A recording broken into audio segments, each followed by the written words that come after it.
ሀሳብ ለመጠቅለል መጠቅለያውን ወረቀት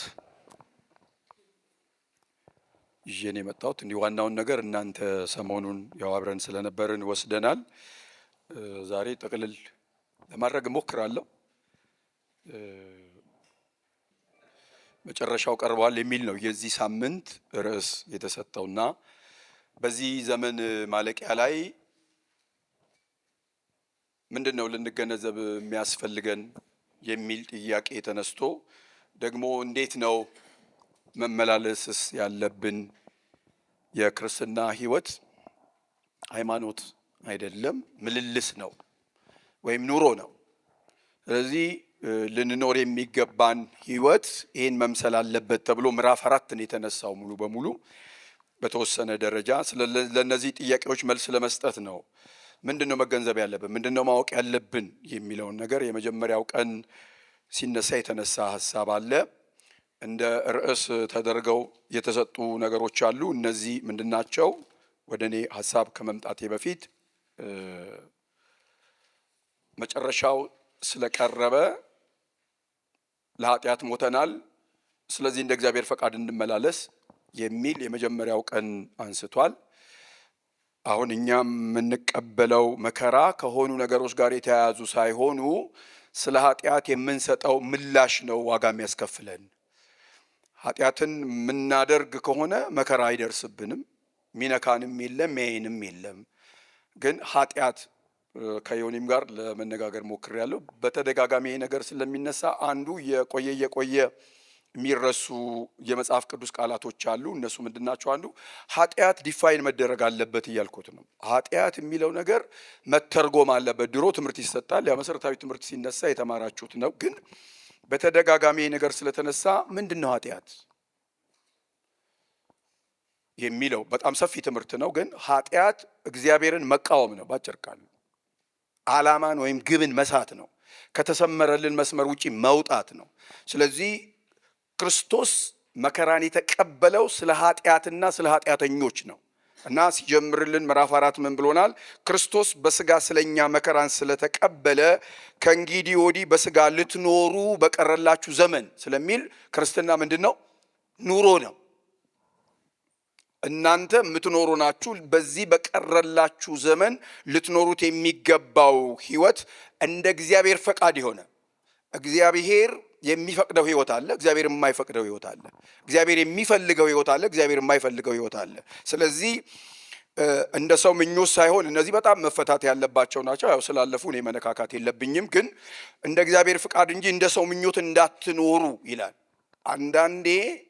አንዳንድ ሰው የሚኖረው የእግዚአብሔርን ምኞት ሳይሆን የሰው ምኞት፣ ሰው የተመኘለትን ሕይወት ይኖራል። አንዳንድ ሰው የሚመኝለትን ኑሮ እንደሱ ሳይሆን እኛ የምንኖረው ፓስተሩ የተመኘልንን ሕይወት፣ ሐዋርያቱ፣ ነቢያቱ፣ ሌሎቹ የተመኙልንን ሕይወት ሳይሆን እግዚአብሔር የተመኘልንን እግዚአብሔር የሚፈልገውን ሕይወት። ስለዚህ ያንን ሕይወት እንድንኖር ይሄንን እንደ ቃጦር አድርጋችሁ ያዙት የሚል ሐሳብ አለ ምዕራፍ 1 ላይ። ስለዚህ ክርስቶስ መከራን የተቀበለው ኃጢአትን ትቷል። የመጀመሪያው ነገር መጨረሻው ስለቀረበ ለኃጢአት ሞተን እንደ እግዚአብሔር ፈቃድ እንመላለስ የሚል ነው። ሁለተኛው ቀን ላይ ሲያነሳ የተነሳው ሐሳብ አለ። ያ ምንድነው? የተገባ ሕይወት አለ፣ በዛ ሕይወት እንመላለስ። ምን አይነት ሕይወት ነው? በጸሎት እንትጋ የሚል ነገር ተነስቷል። በተሰጠን ጸጋና አገልግል የሚል ሐሳብ ተነስቷል። ደግሞ እንግዶችን እንቀበል የሚል ተነስቷል። እርስ በርሳችን ደግሞ እንዋደድ የሚል ሐሳብ ተነስቷል። ትናንትና በጣም ጫና የተሰጠው ከመከራ ጋር የተያያዘ ሐሳብ ነው። ስለዚህ እኔ ማነሳው መጽሐፉን በሙሉ ትንሽ ወደኋላም ወደፊትም ለማለት እሞክራለሁ። ምዕራፍ 5 ላይ ያለ ቃል አነብና ነው ዛሬ የተወሰኑ ነገሮችን የማነሳው። ምዕራፍ 5 ከቁጥር 10፣ 11፣ 12 አነበዋል።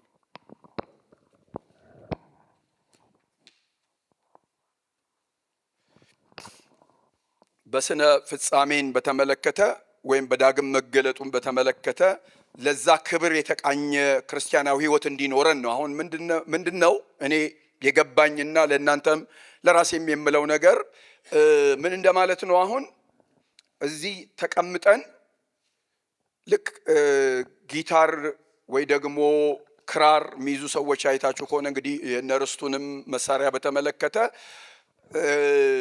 ያ የሚፈለገው ሙዚቃ እንዲመጣ የሙዚቃ መሳሪያዎች ምን ይባላሉ? ይቃኛሉ። ዝም ብሎ አይደበደብም። ጊታር ስላየን ዝም ብለን አንስተን አንደበደብም። ቅኝት አለው። የእያንዳንዱ መዝሙር ቅኝት አለ። ስለዚህ እግዚአብሔር የጌታ ኢየሱስ ክርስቶስ መምጣት ስላለ አሁን የመጨረሻው ጊዜ ስለሆነ ሕይወታችንን እየቃኘልን ነው። መቃኘት በሚገባን ነገር ትክክል ካልሆነን እየቃኘን፣ ፍቅርን በተመለከተ እየቃኘን፣ ጸሎትን በተመለከተ እየቃኘን፣ በተነሱት ሐሳብ ከመከራ ጋር በተያያዘ ያለን አመለካከት ተበላሽቶ ከሆነ እንደገና እየቃኘን።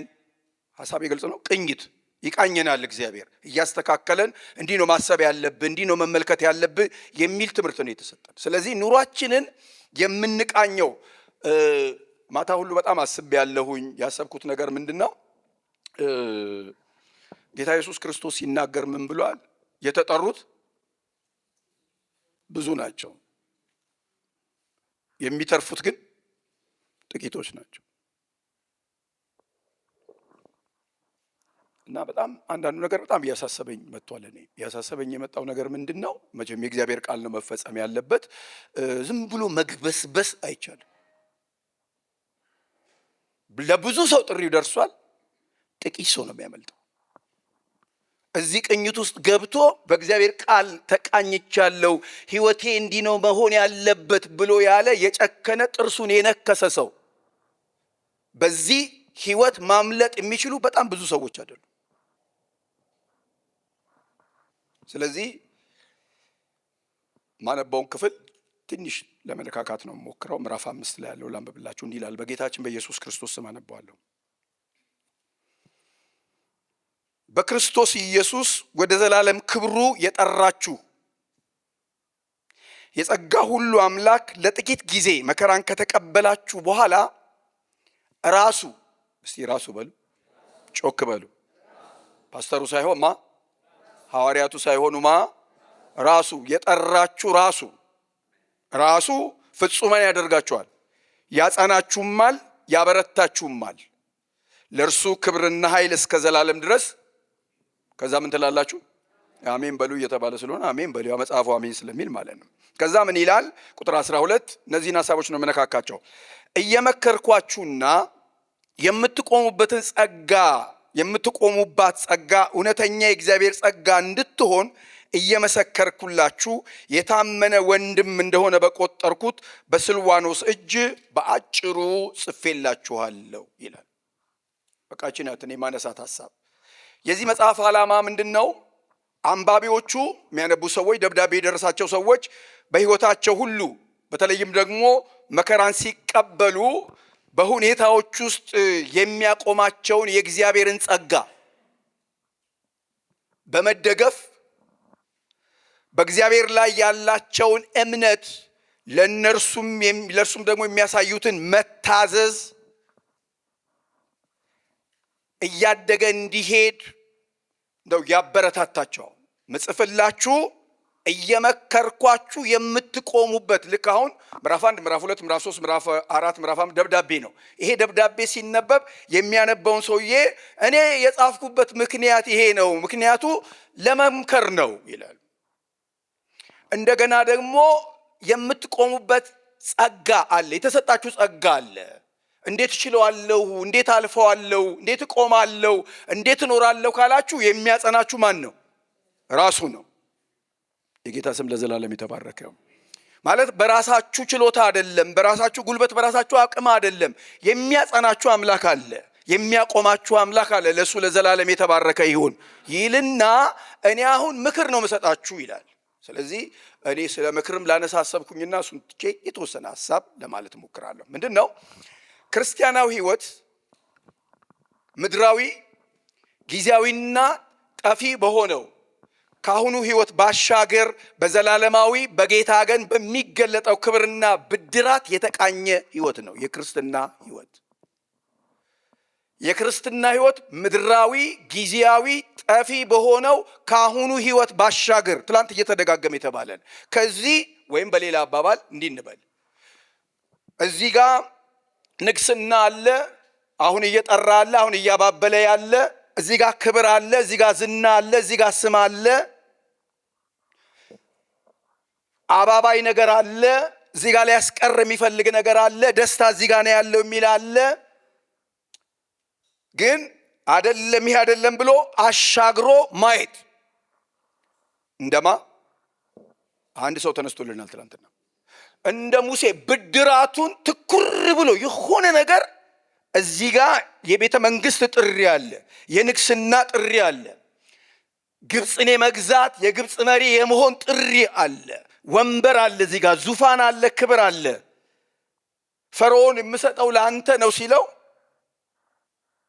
ይሄንን እያየ ደግሞ ሩቅ ብድራት ሌላ ነገር አለ ይላል በጌታ በኢየሱስ ስም እግዚአብሔር አይናችንን ይክፈትልን ብሉይ ኪዳን ውስጥ ሆኖ በክርስቶስ የሚገኘውን እግዚአብሔር ያዘጋጀውን ዘላለማዊ ፕሮግራም አይቶ ብድራቱን ትኩር ብሎ አይቷልና ከዚህ ህዝብ ጋራ መከራን መቀበል ምን አረገ መረጠ ይላል ስለዚህ በዛ በጌታ ቀን በሚገለጠው ክብርና ብድራት ህይወታችን መቃኘት አለበት በሱ እየተቃኘን ስለሆነ ማለት ነው ክርስትና መጻዊ በሆነ ነገር ወደፊት ባለ ነገር ላይ የሚያተኩር ህይወት እንደሆነ ሁላችንም እናውቃለን ስለዚህ ምንድነው የምላችሁ ሐሳብ ወደ ክፍሉ ልመለስና በክርስቶስ ኢየሱስ ወደ ዘላለም ክብሩ የጠራችሁ ይላል ጠሪ ምንድነው ጮክ በሉ ቀስቀስ ልበል ጠሪ ምንድነው አክባሪ ነው እግዚአብሔር አክብሮ ነው ምን ያደረገን የጠራን ወዴት ነው የጠራን ወደ ዘላለም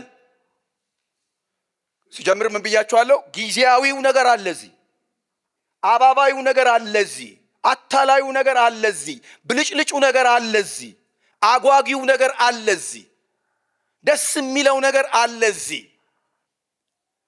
ትዝላችሁ ከሆነ አሁንም መልሼ እንደዚህ ልበል ሙሴ ምን አለ በኃጢአት ከሚገኝ ምን ደስታ ይልቅ ኃጢአት ውስጥ ደስታ አለ መጽሐፍ ቅዱስ ኃጢአት ያጠፋችኋል ይገላችኋል ስላለን ነው እንጂ ኃጢአት ውስጥ ደስታ አለ ኃጢአት ደስ ያሰኛል ምን አለው ውስጡ ያባብለንና ልክ እንደማለት መሰላችሁ ዘፍጥረት ላይ የነበረው ሰባኪ ሲሰብክ ይሄን ፍሬ በበላችሁ ቀን አትሞቱም ትሞታላችሁ ያለው ማን ነው እግዚአብሔር ነው ሰውየው መጣና ደግሞ ሰባኪው ሌላ ሰባኪ ምን አለ አትሞቱም ሞት የሚባል ነገር የለም እዚህ ውስጥ አለ እንደውም አለ እንደ እግዚአብሔር እንደራሱ ትሆናላችሁ አላችሁ አሁን ዝም ብላችሁ ስታስቡት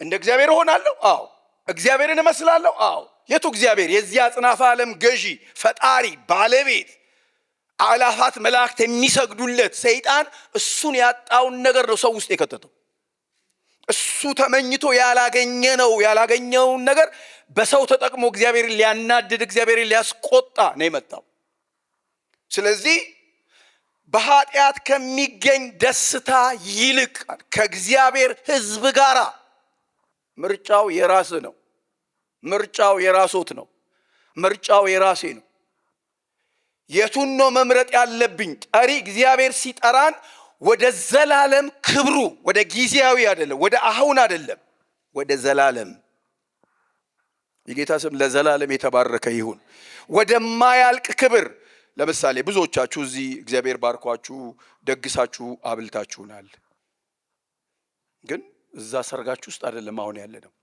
አሁን ያለነው ቸርች ነው አይደለም እዛው ቀረን አልቀረን ወጣን ለተወሰነ ሰዓት ለ4 ሰዓት ለ3 ሰዓት እግዚአብሔር የጠራን ለዘላለም ነው እዛው ሊያኖረን ነው ገብተን ወደማንወጣበት ገብተን ወደማንመለስበት ኃጢአት የሚጠራን ለጊዜው ነው ኃጢአት ለጊዜው ነው የሚጠራ ለምሳሌ እኔ ሰባኪ ስለሆንኩ ልስበካችሁ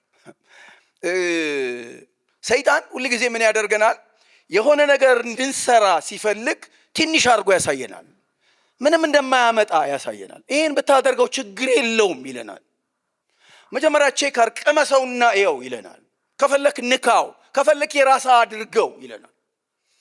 ካደረግነው በኋላ ግን ተራራ ያሳክለዋል። ማለፍ አትችልም ወደ እግዚአብሔር ይለናል። እግዚአብሔር ይቆጣሃል፣ ይገልሃል፣ ያጠፋሃል ይለናል። በፊት እግዚአብሔር እንደሚቆጣ አያሳየንም፣ ብናረገው እንደምንደሰት።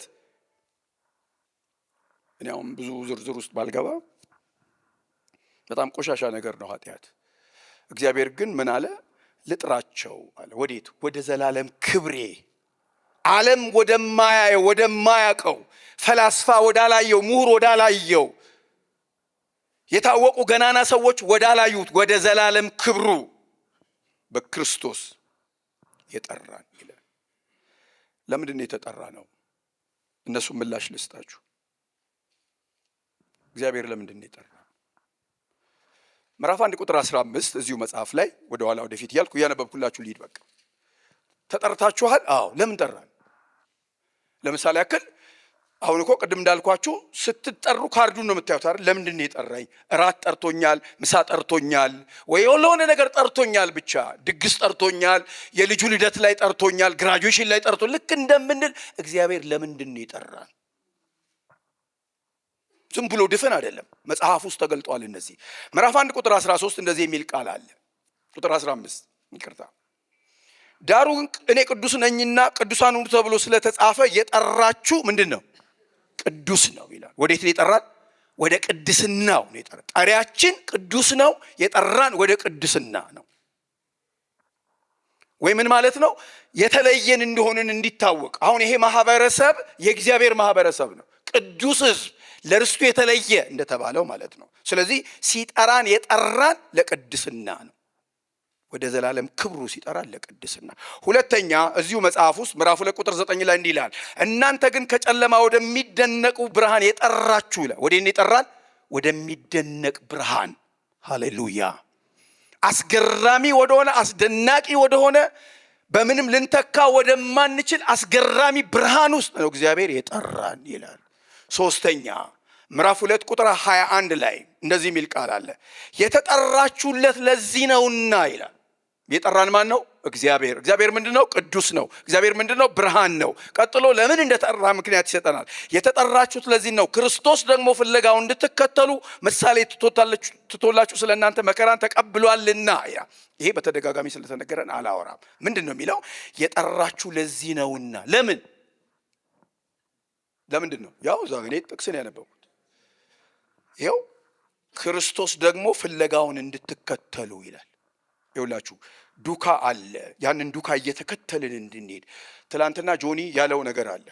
አንዱ በመሰረተ ክርስቶስ ቤተ ክርስቲያን ውስጥ አማኞች፣ የመሰረተ ክርስቶስ ቤተ ክርስቲያን አባል፣ ከሌላም የመጣችሁ ሰዎች ካላችሁ ከይቅርታ ጋር ይሄን ቃል ስጠቀም፣ መሰረተ ክርስቶስ ቤተ ክርስቲያን የምታምነው ኢየሱስን መከተል ነው። የኢየሱስን ሕይወት መከተል ነው። የኢየሱስን ትምህርት መከተል ነው። ኦንሊ ጂሰስ አይደለንም። የኛ ሕይወት መሪ ኢየሱስ ነው። የምንከተለው ኢየሱስን ነው። ንግግሩን እንከተላለን፣ እርምጃውን እንከተላለን፣ ሕይወቱን እንከተላለን፣ ኑሮውን እንከተላለን።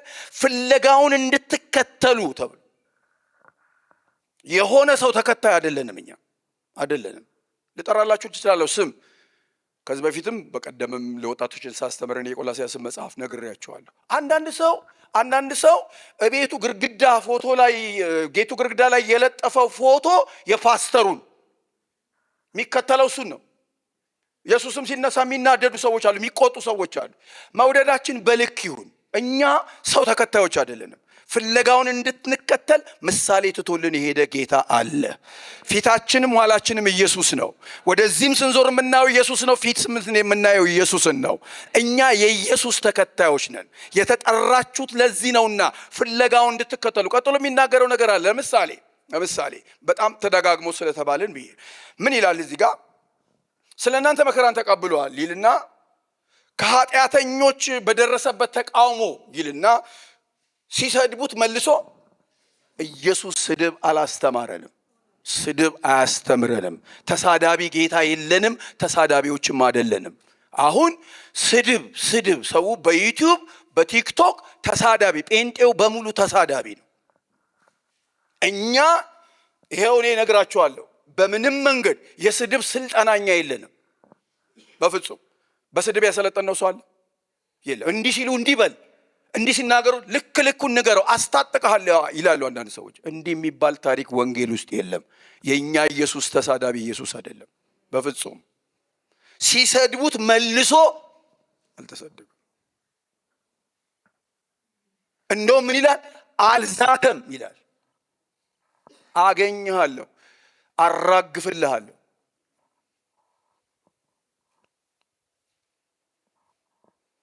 የመጨረሻው ዘመን ቀርቧል። ታዲያ ምን እናድርግ? አትሳደቡ፣ አንሳደብ። የስድብ ትሬሊንግ የለም እዚህ። ተጠርተናል ለቅድስና፣ ተጠርተናል ብርሃን ልንሆን፣ ተጠርተናል ፈለጉን ልንከተል፣ መከራ አብረን ልንቀበል። ምዕራፍ 3 ቁጥር 9 ላይ እንዲህ የሚል ቃል አለ። ለምንድን ነው የተጠራ ነው? አሁን ያልኳችሁ ነው የሚለን ተመሳሳይ ቃል ነው። ክፉም በክፉ ፋንታ ወይም ስድብም በስድብ ፋንታ ምን አታርጉ? አትመልሱ ይላል። ያው መጽሐፍ ቅዱስ ነው የማነበው። ከዛ ምንድን ነው የሚለው? በዚህ ፋንታ ባርኩ እንጂ በረከትን ልትወርሱ ለዚህ ተጠርታችኋል። ለምንድን ነው የተጠራሁት? በረከት ልወርስ ነው የተጠራሁት። የበረከት ልጅ ነኝ እኔ።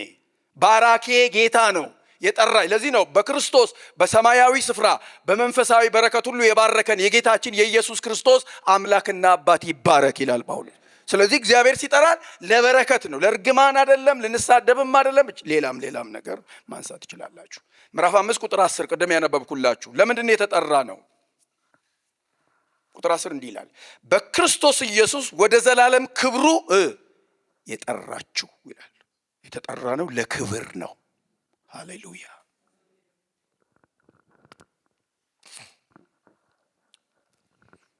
ዝም ብላችሁ አስቡ።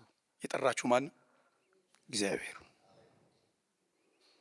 ለምን ጠራኸኝ ስትሉ ለክብር። የጠራውሽ ለክብር ነው። ላከብርሽ ነው የጠራውሽ። ክብሬ ልሰጣችሁ ብሎ እንዳለ ማለት ነው። የእግዚአብሔር ክብር የኛ ሊሆን፣ የእግዚአብሔር በረከት የኛ ሊሆን መጠራት እኮ በጣም የታደለ ነው። ጳውሎስ ለዚህ ነው ለቆሮንቶስ ሰዎች ምን ይላል መሰላችሁ? መጠራታችሁን ተመልከቱ።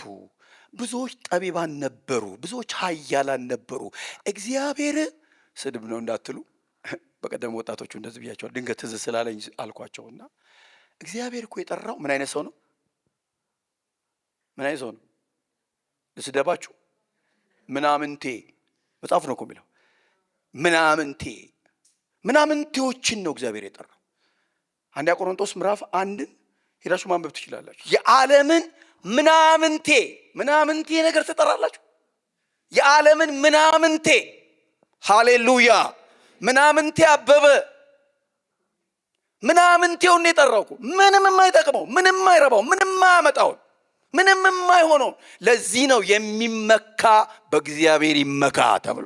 የእግዚአብሔር ስም ለዘላለም ይባረክ። ስለዚህ ስንጠራ እግዚአብሔር የጠራን በዘርህ አይደለ፣ በቋንቋ አይደለ፣ በትምህርት አይደለ፣ በሀብት አይደለ። እግዚአብሔር ሲጠራ ምናምንቴ ሰው ጠራ።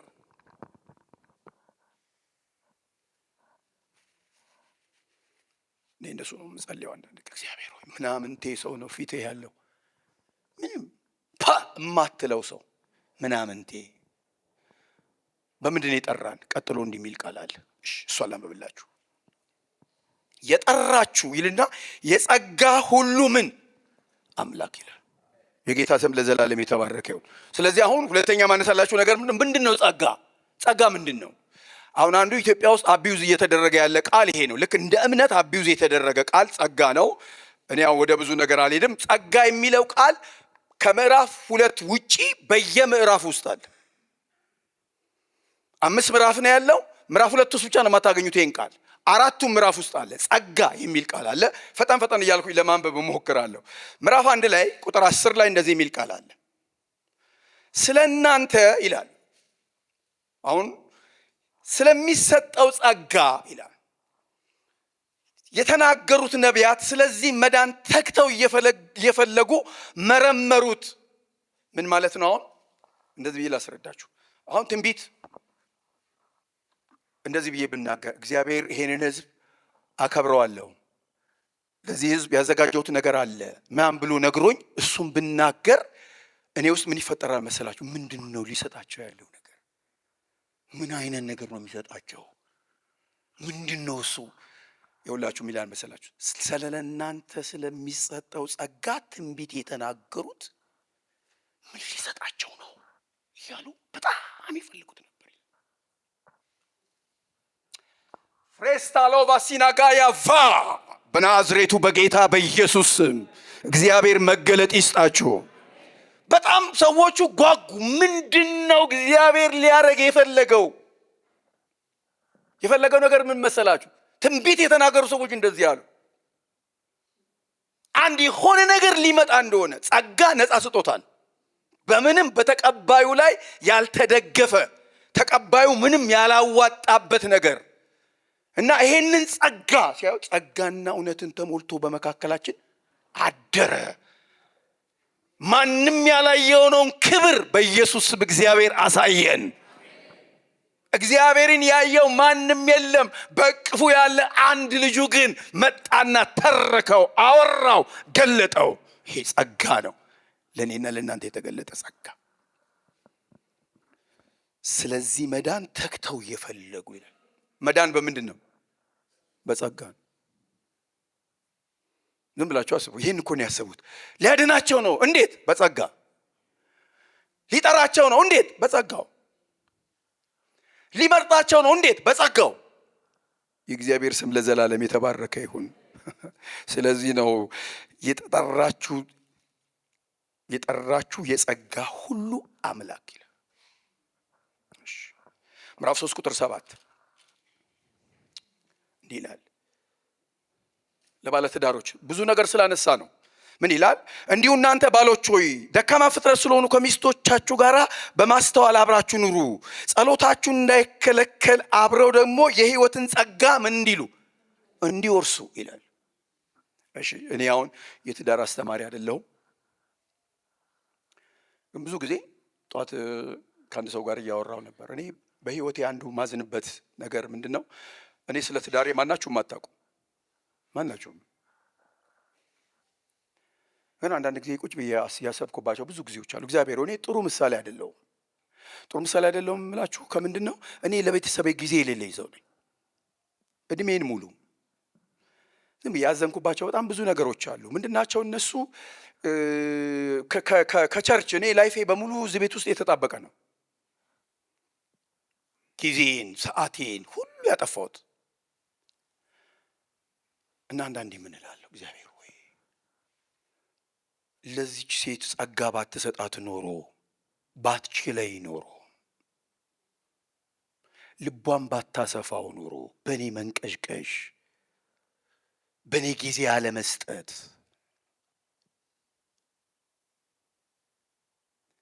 ከሰው ጋር ለመኖር እግዚአብሔር ምን ሊሰጣችሁ ያስፈልጋል? ጸጋ። የምትችሉበት ጸጋ፣ የምትሸከሙ እኔን የምትችልበት ጸጋ እግዚአብሔር ሰጥቷታል። እዚህ ጋር ለወንዱ ነው የተባለው ከሚስቶቻችሁ ጋር እንድትኖሩ የሕይወትን ጸጋ እንዲወርሱ ይላል። ለአንዳንድ ሰዎች ይኸውላችሁ፣ በተለይ እኔ አገልጋዮች አላችሁ እዚህ መካከል፣ ለአንዳንድ ሰዎች የእግዚአብሔርን መንግስት እንዳይወርሱ ምክንያት የምንሆናቸው የእኛ ኑሮ፣ የእኛ ሕይወት፣ የእኛ አካሄድ ነው። ግን ከእናንተ ጋር የሕይወትን ጸጋ ስለሚካፈሉ ደካማ ስለሆኑ ይላል። በቃ ይሄ በመፈክር አለ እኛ ሴቶች ከወንድ አንተናነስም ምናምን በሚል አይደለም። እሱ አያዋጣችሁም። አብረን ለመኖር ግን እግዚአብሔር ምን ይሰጣል? የሕይወት ጸጋ ይሰጣል። እግዚአብሔር የሚገርም ጸጋ አለው፣ የሚያቻችልበት ጸጋ አለው። አንዳንዴ ከእንደዚህ አይነቱ ሰው ጋር እንዴት ኖርሽ ስትባል በጸጋው አትቀየሙኝም አይደለም? አንዳንድ ነገር እግዚአብሔር ጸጋ በየቤታችሁ ስለሰጣችሁ የጌታ ስም የተባረከ ይሁን። የሕይወትን ጸጋ እየተካፈልን ስለኖርን ችላችሁን ስለኖራችሁ አገልጋዮችንም ሌሎችን ምዕራፍ 4 ቁጥር 10 ላይ እንደዚህ የሚል ቃል አለ። በቀደም የተነሳው እግዚአብሔር ልዩ ልዩ ምን አለው? ጸጋ። ልዩ ልዩ የእግዚአብሔርን ጸጋ ደጋግ መጋቢዎች ይላል። አሁን ዝም ብላችሁ ስታስቡ በአንዳንድ ሰዎች ውስጥ ሕይወት ውስጥ እግዚአብሔር ሲጠቀም ሲገለገል ስታዩ የምትደነቁት በማን ነው? በጸጋው። በጸጋው እኮ ነው የምትደነቁት። ከትምህርት ሄረሲ ይላሉ፣ የባህሪ ከይሲ መጥፎ ነው ይላሉ። የአንዳንድ ሰው ባህሪ በጣም መጥፎ ነው። ግን እግዚአብሔር ለአንዳንድ ሰዎች የሚሰጠው ጸጋ ትገረማላችሁ። በጸጋ ስጦታው ምን አይልም ተብሏል? አይጸጸትም።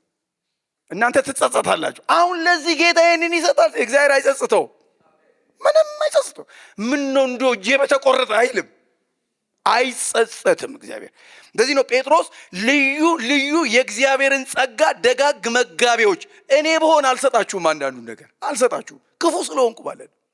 እግዚአብሔር ግን ቸር ስለሆነ ደግ ስለሆነ ልዩ ልዩ አንዳንድ እኔ የቤተ ክርስቲያንን ታሪክ ሳነብ አንዳንዴ እግዚአብሔር በእነዚህ ሰዎች ላይ ያደረገው ነገር በጣም የሚገርም ነው። ሄዳችሁ ለእግዚአብሔር እንኳን ሪፖርት ብታደርጉ እንዲህ አይነት ክፉ ሰው ነው ምናምን ብትሉ ምን አገባ እኔ በሰጠሁት ጸጋ። እግዚአብሔር ልዩ ልዩ ምን አስቀምጧል? ጸጋ። እንዳትቀየሙኝ ብዬ ነው። አንዳንዱ እኔ ዝም ብዬ ቸርች ውስጥ በኖርኩት ዝም ብዬ ሳይ እግዚአብሔር ይሄ የጸጋ ስጦታ ሰጥቷቸው የሚጠቀምባቸው ሰዎች ካራክተራቸው በጣም አስቸጋሪ። እኔ ከብዙ ሰው ጋር አሳልፌያለሁ።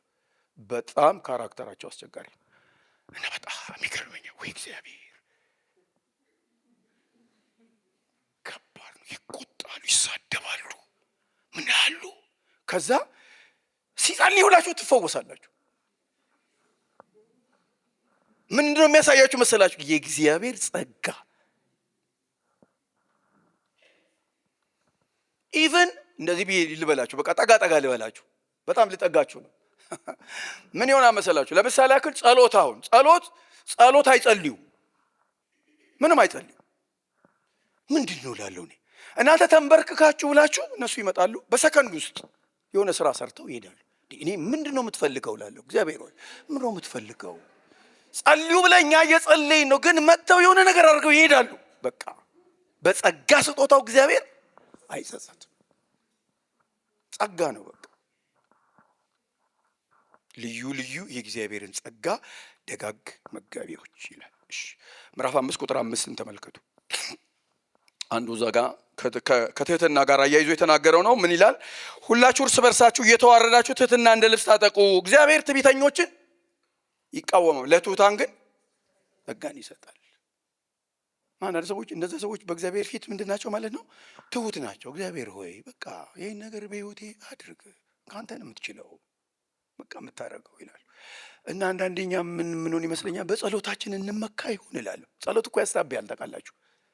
ወደ ምን እንሄዳለን እኛ? እኔ አሁን ሌሊት ተነስቼ የምጸልይ ከሆነ ወይ ደግሞ ቀንም ስጸልይ ሙሉ ከሆነ ምናምን መጥቼ ምንድን ነው የምላችሁ? እዚህ ተኝተህ እያደርክ ብዬ እላችኋለሁ። ስለዚህ እግዚአብሔር እንዲህ ይላል፣ አንተ ብሪተኛ እዚህ ታንኮራፋላችሁ ምናምን ብላችሁ። እግዚአብሔር ይሄንን በፍጹም አይወደው፣ በፍጹም። እኔንም እንድጸልይ የረዳኝ ማን ነው? እግዚአብሔር ነው። ጸጋ የሰጠኝ እግዚአብሔር ነው። ለማገልገል አቅም የሰጠ እግዚአብሔር ነው። በቃ አትታበዩ፣ በኩራት አትናገሩ ተብሏል። እግዚአብሔር ጸጋ የሚሰጠው ለትሑታን። እግዚአብሔር በትህትና በኢየሱስ የሚባርካችሁ። ቁጥር 10 ቅድም ያነበብኩላችሁ ነው። ከዛ ቁጥር 12 ላይ እንዲህ የሚል ቃል አለ። 10ን ስላነበብኩት ብዬ ነው። እየመከርኳችሁ የምትቆሙባት ጸጋ ይላል። ጸጋ መቆሚያ ነው። እሁድ ዕለት ዮኒ ሮሜ ምዕራፍ 6ን እየሰበከ በጣም የሚገርማችሁ ነገር፣ በጣም እኔ በተደጋጋሚ የሆነ ነገር ሲናገር ውስጤ አንድ ቃል ነው የተጠቀመው። የሆነ ነገር ውስጤ ገባ። ከዛ በኋላ ጸሎቴ በሙሉ ሳምንቱን ሙሉ በዚህ ቃል ውስጥ ሆነ። ምንድን ነው ያለው? ጸጋ ኢነርጂ ነው አለ። ልክ ይህን ቃል ሲጠቀም በጌታ በኢየሱስም ውስጤ የሆነ ኃይል ነው የገባው። ከዛ እንደዚ እግዚአብሔር ሆይ አልኩኝ። በቃ ኢነርጂ፣ ጉልበት፣ ኃይል፣ የምትቆሙበት ጸጋ አቅም ነው። ጸጋ ለመጸለይ አቅም፣ ለማገልገል አቅም፣ ለማመን አቅም፣ ለመታዘዝ አቅም። የእግዚአብሔር ስም ለዘላለም ይባረክ። እዚህ ምንድን ነው ያልኳችሁ? ያነበብኩላችሁን ክፍል ነው መልሼ የማነበው። ምንድን ነው የሚለው? በክርስቶስ ኢየሱስ ወደ ዘላለም ክብሩ የጠራችሁ የጸጋ ሁሉ አምላክ እግዚአብሔር በጸጋ ባለጸጋ ነው። በሚያስፈልገን ጊዜ የሚረዳንን ጸጋ እንድናገኝ ወደ ጸጋው ዙፋን በእምነት እንቅረብ ስለተባለ እግዚአብሔር የሚያቆም ጸጋ አለው። የሚያበረታ ጸጋ አለው። ኢምፓወር የሚያደርግ ጸጋ እግዚአብሔር አለው። የሚያጸልይ ጸጋ እግዚአብሔር አለው። እንድናገለግል ጉልበት የሚሆን ጸጋ እግዚአብሔር አለው። አላለቀበትም። እግዚአብሔር ማደያው የሚዘጋ አምላክ አይደለም። 24 ሰዓት ክፍት ነው። ሃሌሉያ። እግዚአብሔር ጉልበት ይሆናል፣ አቅም ይሆናል፣ ኃይል ይሆናል፣ ያበረታናል። ስለዚህ ቀጥሎ 3 ነገር ይነግረናል። ያው እሱን ነው ማነበው። እንዲህ ይላል፣ ለጥቂት ጊዜ ስለ መከራ ስለሰማን። መከራው የምን ጊዜ ነው? ክብሩ የምንድን ነው? የዘላለም ነው ብሎናል። እዛው መከራን ከተቀበላችሁ በኋላ ራሱ ቅድም ይችን ነው የጸለይኳት ወደዚህ ከመምጣቴ በፊት እግዚአብሔር ሆይ ደካማ ኃጢአተኛ ሰው ነው ፊት የሚቆመው የሚያገለግል አንተ በሰጠኸው ጸጋ ነው። ግን ፍጹም የምታረገኝ አንተ ነህ። አጽንተህ የምታቆመኝ አንተ ነህ። የምታበረታኝ አንተ ነህ። ራሱ ፍጹማን ያደርጋችኋል ወይም ብቁ ያደርጋችኋል። ምን እንደማለት መሰላችሁ? ልክ አሁን ቅድም ዮኒን መጠየቅ ትችላላችሁ። ጊታር ሲይዝ 30 ጊዜ አንድ መጠምዘዣ ልጅ ይጠመዝዛታል፣ ደግሞ ይመታል፣ ከዛ ይጠመዝዛል ይላል፣ ደግሞ አልመጣም ድምፁ ይላል። እነዚህ የትምህርት ጊዜዎች ምን ማድረጊያ መሰላችሁ? እግዚአብሔር ለሆነ ነገር እያዘጋጀን ያለው ለሆነ ነገር ህይወታችንን እየቃኘው ነው። አንዳንዶቻችንን እየነጠለ። ለዚህ ነው እኔ ጥቂት ሰዎች ናቸው የሚተርፉት ማለት ነው ብያለሁ። እግዚአብሔር ወደዛ ነገር እስክንመጣ ትክክለኛ ድምፅ እስከሚመጣ ድረስ ይቀርጸናል። ትላንትና ጆኒ ምን ብሎናል? አንዳንዴ የመከራችንን ዘመን አናርዝመው እኛው ራሳችን። ከዛ ክላስ በቶሎ መውጣት ጥሩ ነው። ይኸውላችሁ እግዚአብሔር ትዕግስትን ሊያስተምረን ሲፈልግ ትዕግስት ማለት አንደኛ ዋይት ቦርድ ላይ እና ብላክ ቦርድ ላይ ያስተምረን። የሚያሳርር ሰው እየሰጠ ነው የሚያስተምረን፣ የሚያቃጥለን ሰው እየሰጠን። ትዕግስት አንዴው ሲናገሩ ለምቦጭና ትጣል እያለ አይደለም የሚያስተምረን እግዚአብሔር፣ አይደለም የሚያቃጥል ሰው እየሰጠን። ያውልቻለሁ አለቃ ሊሆን ይችላል። እሺ ሌላኛውን አልጠራም። በመስሪያ ቤት በምናምን ሊሆን ይችላል፣ በሰፈር ሊሆን ይችላል። ብቻ የሆነ ነገር ውስጥ አለ። እዛ ውስጥ ይከተና እግዚአብሔር ይሞርደናል፣ ያስተካክለናል። ልክ ምን እንደማለት ነው? ወርቅነቱ የሚታወቀው በእሳት ውስጥ ተፈትኖ ሲወጣ ነው። ምዕራፍ 1 ላይ እንደሚለው እምነታችሁ በእሳት እንደሚፈተን ይላል። እግዚአብሔር ትዕግስታችንን ይፈትነዋል፣ እምነታችንን ይፈትነዋል፣ ፍቅራችንን ይፈትነዋል፣ በሆነ ነገር ይፈትነዋል። በቃ ፍጹማን ሊያረገን ስለሚፈልግ ማለት ነው። የእሳቱን ግለት አንዳንድ ጊዜ ኧረ ጌታ ሆይ። አንድ ጊዜ ጋሽ ሙሉጌታ ምን አለ? እኔ ዝም ብዬ እንደ ምሳሌ ማነሳቸው ነገሮች በቃ እኔ በህይወት ያየኋቸው ነገሮች ስለሆኑ ነው። ይኸውላችሁ ምን ይሆናል መሰላችሁ? ቁጭ ብለን ሰውን ስንተች፣ ለሰው አቃቂር ስናወጣ፣ የሆነ ነገር ስናገኝ እግዚአብሔር ቀን ይጠብቅና ይሰጠናል። እስቲ ምን እንደምታረገው ያለው እንካ ብሎ ይሰጠናል እግዚአብሔር። ዝንጀሮ መቀመጫዋ የሚታየው ከፍ ስትል ነው ይባላል። ደህና ቁጭ ያለችው ምንም ሳይታይባት ይሰጣትና አውጥቶ ከዛ ሰው ልውይ እንደዚህ ነው እንዴ ልክ እንደሚል ማለት ነው። አንዳንድ ሰዎችን እኔ አሁን ዝም ብዬ ሳይ አብሬያቸው ያገለገልኩኝ ትልልቅ ቦታ ላይ አብሬያቸው የነበርኩኝ ሰዎች ስብሰባ ላይ ሲናገሩ ሰማለሁ። በጣም ኃይለኛ ነገር ሲናገሩ ሰማለሁ። እኔ በሆን ኖሮ እንዴ በሆን ኖሮ ምናምን ሲሉ ኦኬ። ከዛ አሁን ደግሞ ሳይ እግዚአብሔር በእጃቸው ሰጣቸው። ስቲንካ ሲል ተግለበለቡ ልነግራቸው አልችልም። እና ምን አለ ጋሽ ሙሉጌታ አንድ ጊዜ ሊሄድ ሲል ይሄንን ወንበር በጣም ብዙ ሰው ይመኘዋል አለ። እኔ የተቀመጥኩበትን ወንበር የሚመኘው በጣም ብዙ ሰው ነው፣ ከስሩ ግን እሳት አለ አለ። አላያችሁትም? አይታያችሁም እንጂ የወንበሩን ተሽከርካሪ መሆኑን ነው እንጂ እናንተ ያያችሁት ከስር እሳት አለ። ልክ እንዳለው ተቀመጡበት ሰዎች። ከዛ ነደዱ፣ አንዳንዶቹ ነደዱ፣ ተቃጠሉ፣ ጠባሳ ወጡ። የመከራችንን ቀን አናርዝመው፣ ቶሎ ተምሮ መውጣት። እግዚአብሔር ሆይ ተው ሲለን እሺ፣ ታረም፣ በዚህ መንገድ አትሂድ፣ እሺ ቶሎ በጊዜ አለበለዚያ ግን ክላሱ ይቀጥላል። ክላስ መድገም አለ፣ እሱ እንዳይሆን ማለት ነው። እሺ ራሱ ፍጹማን ያደርጋችኋል፣ ያጸናችሁማል። ከዛስ ያበረታችሁማል። ለእርሱ ክብርና ኃይል እስከ ዘላለም ድረስ ይሁን ይላል። የእግዚአብሔር ስም ለዘላለም የተባረከ ይሁን። ስለዚህ ምን ልትል ነው እዚህ የቆምከው ብላችሁ ካላችሁ 10 ደቂቃ ስላለኝ ነጥቦቹ ልነግራችሁ ነው። ምን ይላል? እየመከርኳችሁ ይላል። እኔ አሁን የማወራው ነገር ልክ ጴጥሮስ እንደሚለው የምክር ሀሳብ፣ እኔ እንደ ወንድም ልምከራችሁ፣ እንደ አገልጋያችሁ ልምከራችሁ። የመጨረሻው መጨረሻ ላይ ስላለን ይህንን ተገንዝበን ዕለት ዕለት በተዘጋጀ ህይወት፣ ጌታን በሚጠብቅ ህይወት መንፈስ እንመላለስ። አንድ ምለው ይህን ነው። የመጨረሻው መጨረሻ ላይ እንዳለን በመገንዘብ ዕለት ዕለት በተዘጋጀ ህይወት። በቀደም ለታ ትዝ ይላችሁ ከሆነ የመጀመሪያው 2ኛው ቀን ነው ሲናገር፣ የመጀመሪያው ቀን ላይ ይመስለኛል። አንዳንዱ ነገር እንደ መልእክት ነው መስማት ያለባችሁ፣ እንደ ትምህርት ፕሮግራም ብቻ አይደለም።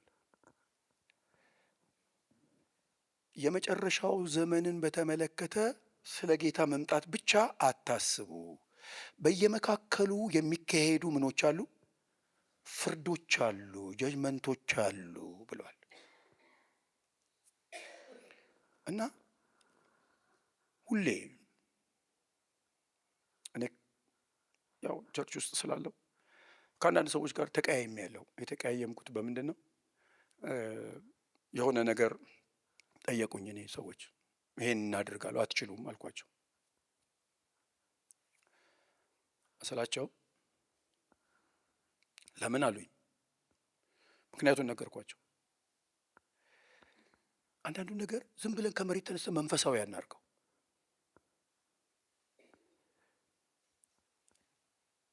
እድሜያችንን እንዳናሳጥረው፣ የእግዚአብሔርን ስራ ሳንሰራ የተሰጠንን ነገር ሳናደርግ እግዚአብሔር ፒክ እንዳያደርገን ልላችሁ ብዬ ፒክ እንዳያደርገን።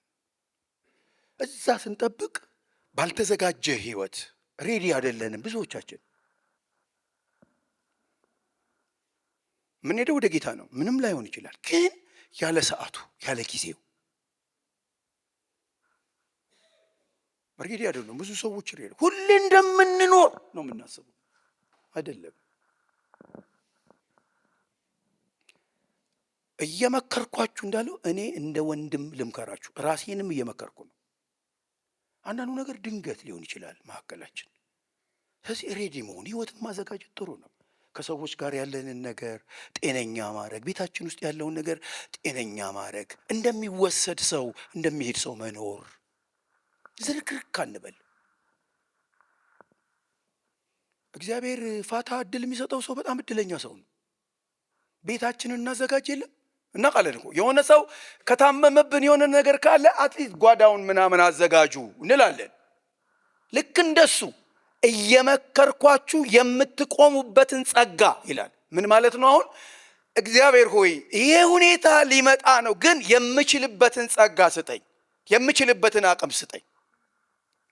ይኸውላችሁ ምን ሆነ መሰላችሁ? አንድ ጊዜ እዚህ እነ በላይም ስላሉ የራሳቸው የህይወት ምስክርነት ስላለ በነዛ በመከራ ጊዜዎች እስር ቤት ውስጥ ሆነን እኔ ከፍተኛ 3 ወር ነው የታሰርኩት እና ታስሬ የግርፍ ሰዓት አለ እና የግርፍ ሰዓት ላይ ፖለቲካ እስረኞች አሉ፣ የሀፓ የነበሩ ልጆች። ትንሽ ክፍል ናት እና ተራ በተራ ነው የምንጠራው፣ ይጠራል እና ከመሄዳችሁ በፊት እስረኞቹ ያዘጋጇቸዋል። ሌሎቹ እስረኞች ማለት ነው። ወፌ ላላ የምትገረፉት እግራችሁ ተገልብጠው ነው የምትገረፉት እና ትመታላችሁ፣ ይመቱታል እግራችሁ። በቃ በሉ ሂዱ ይላሉ። አባብ ስዩም አቤት ትሄዳለህ። ገና ስጋባ ከበር በቦክስ ይመታል። ከዛ ጨለማ ክፍል ነው፣ ምን እንደሚያደርጋችሁ አታውቁም። ከዛ ተገልብጣችሁ ነው ራሳችሁን የምታገኙት። አፋችሁ ውስጥ እንዳትጮህ ካልሲ ታውቃለህ፣ ካልሲ ነው የሚቀጡት።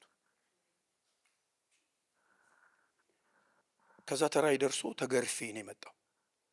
ከኔ በኋላ የገባው ልጅ ኢህአፓ ነው። ሲያይ እግሬ አብጧል፣ እኔ መራመድ አልችልም። ያው እየተንፏቀቃችሁ ነው የምትገቡት። ልክ ስገባ ምን አለ? እኔ ነኝ ቀጥዬ የተጠራሁት፣ እናንተ በኢየሱስ ቻላችሁት፣ እኔ እንዴት ልችለው ነው አለ። እግዚአብሔር የምትቆሙበትን ጸጋ ይሰጣችኋል። ሁኔታ ሲመጣ የምትቆሙበት ጸጋ አለ። እንዴት እኔ ሰዎች በልሳን ሲጸልዩ ሰምቻለሁ። እየተገረፍን በመንፈስ ቅዱስ የተሞሉ ልጆች አውቃለሁ በልሳን። እና ቴዎድሮስ ይባላል ካድሬው። ምን አለ? አበበ ስዩም ና አለ። ና ምንድን ነው የምትለው አለኝ። እኔ አላውቅም አልኩት። ምንድን ነው የምትለው ሲለኝ ልሳን ይዘጋ ብሎ በጥፊ አለ።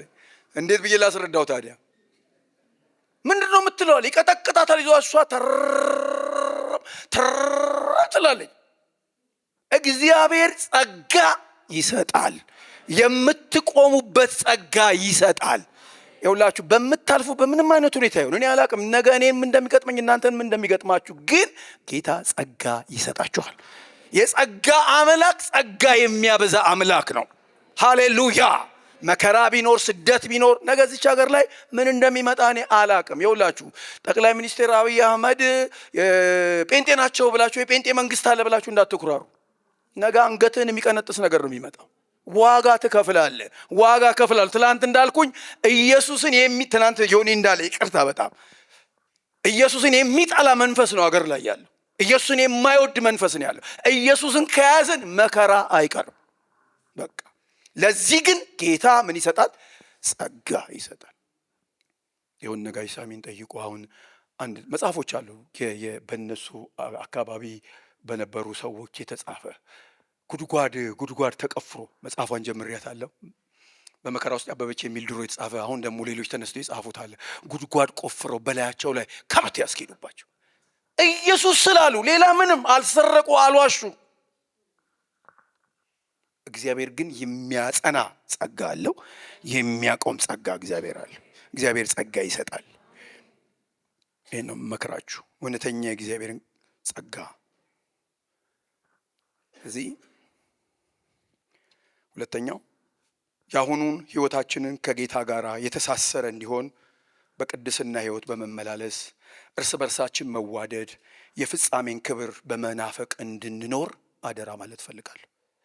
የአሁኑን ህይወት ከጌታ ጋር የተሳሰረ እንደሆነ በመረዳት በቅድስና ህይወት አታበላሹ። ብዙ ነገር ወንድሞቼ እናቶቼ ቆሽሿል። ብዙ ነገር ተበላሽቷል። በጣም ብዙ ነገር እየተበላሸ ነው። እርስ በርስ ደግሞ እንዋደድ። እግዚአብሔር ፍቅር ያብዛልን። እግዚአብሔር ፍቅር ይጨምርልን። መፈላለግ እግዚአብሔር ያደርግልን። ሌላው ሶስተኛው ከሰዎችም ከሰይጣንም በሚሰነዘርብን ፈተናዎች ሳንረበሽ በጽናት እንመላለስ። አትረበሹ።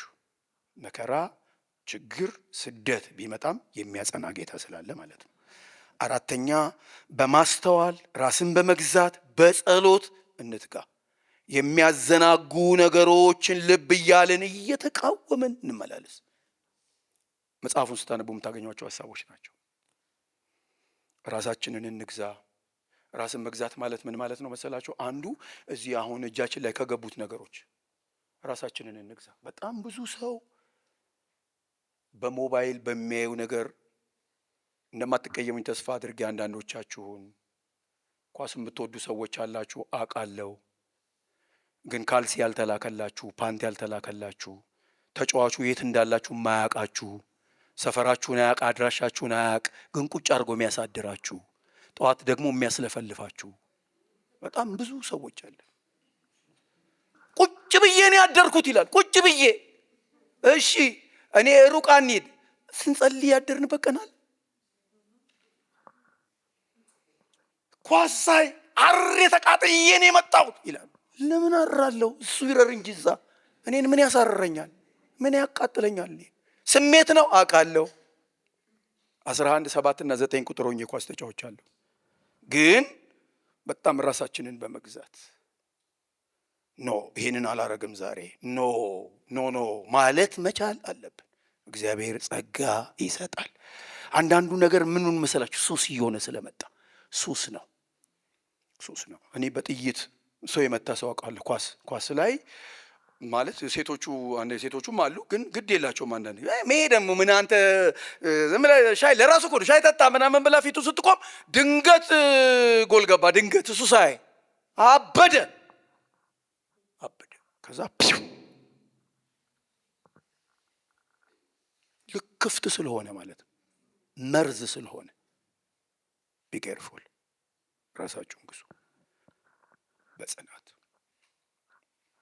አምስተኛ ከምን ጊዜም በላይ እንደ እግዚአብሔር ቤተሰብ በመዋደድ እርስ በርስ እንደጋገፍ። አንዱ ያነሳልን ሐሳብ እሱ ስለሆነ ማለት ነው። የተቸገሩ ሰዎች ካሉ እንርዳ። ያለንን ነገር እግዚአብሔር ይባርካችሁ። በጣም ብዙ ጥሩ ሰዎች እንዳላችሁ አውቃለሁ። በሰው ችግር የምትቆሙ ሰዎች እንዳላችሁ አውቃለሁ። ግን ላደፋፈራችሁ ፈልጋለሁ። ሼር መደራረግ ጥሩ ነው። መደጋገፍ በምን ውስጥ ነው ያለው?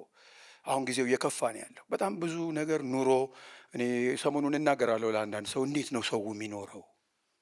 ከባድ ጊዜ ነው። ለቁርስ 100 ብር አይበቃም። 100 ብር ትቀልዳለህ እንዴ አንተ ልትሉኝ ትችላላችሁ። 1000 ብር 2000 ብር እየከፈሉ ቁርሳቸው የሚበሉ ሰዎች እንዳሉ አውቃለሁ እዚህ ምድር ላይ። ግን 10 ብር የሌለው ሰው ደግሞ አለ። ዳባውን 10 ብር አይሸጥም። የለም ድሮ በ10 ብር ሰው ትጋብዛላችሁ፣ ቡና ትጋብዛለህ። አሁን አትችሉም። ከባድ ጊዜ ውስጥ ነው ያለ ነው። ስለዚህ መደጋገፍ ጥሩ ነው። በቃ አንድ ሰው የሆነ ነገር እንዲሻገር ማድረግ ማለት ነው። ሌላው ስድስተኛ እንደ እግዚአብሔር ባላደራ እግዚአብሔር በክርስቶስ ኢየሱስ ይከብር ዘንድ በተሰጠን ጸጋ በታማኝነት ለማገልገል እንትጋ። ጊዜ አልቋል። የመጨረሻው ጊዜ ስለቀረበ እግዚአብሔር በሰጠን ጸጋ የምናገለግልበት እግዚአብሔር ያድርግልን። በአገልግሎት የምንተጋበት እግዚአብሔር ዘመን ያድርግልን። ጢሞቴዎስን ያለውን ብያችሁ ነው የምጨርሰው። እንዲህ ይላል፣ ልጄ ሆይ አንተ በክርስቶስ ኢየሱስ ባለው ጸጋ እግዚአብሔር በኢየሱስ ስም ያበርታችሁ። ቀሪ ዘመናችሁ የብርታት ይሆንላችሁ፣ የኃይል ይሆንላችሁ። እግዚአብሔር ጸጋ ይስጣችሁ። ጸሎት ልጸልይ።